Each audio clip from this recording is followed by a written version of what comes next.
A message from beyond the grave.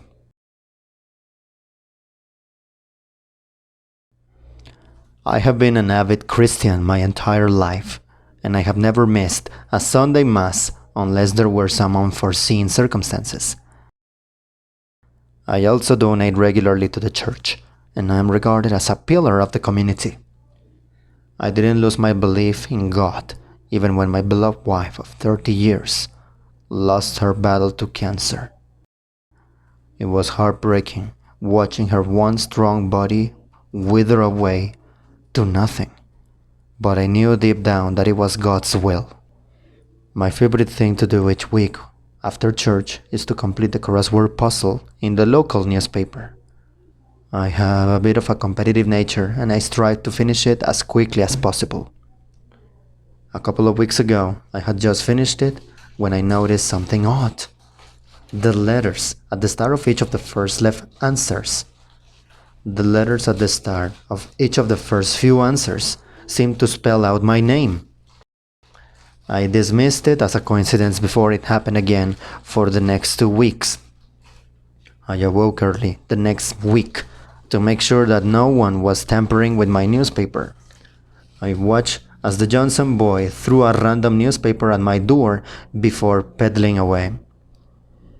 I completed the puzzle after returning from Mass and almost wept as the letter spelled out, "I miss you, Stinky." Stinky had been my wife's nickname for me, and she only called me it behind closed doors. The following week's newspaper simply read, "My heart aches for you, Stinky."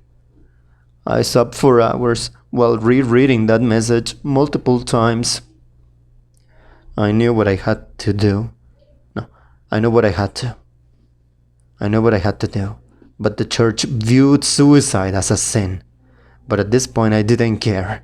I spent the next week getting all of my affairs in order before going to my last ever Mass. I arrived home and quickly finished the puzzle in record time, as my wife told me, "I'm awaiting you at the gates."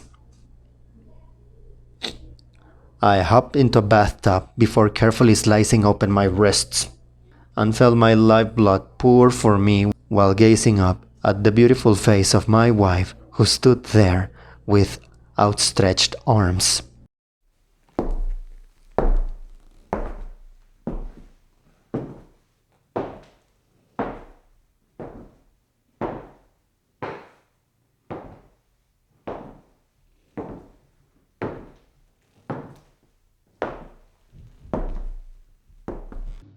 I gazed down at my father's smiling corpse, as I hoped that his blood would be easily cleaned from my soon-to-be home.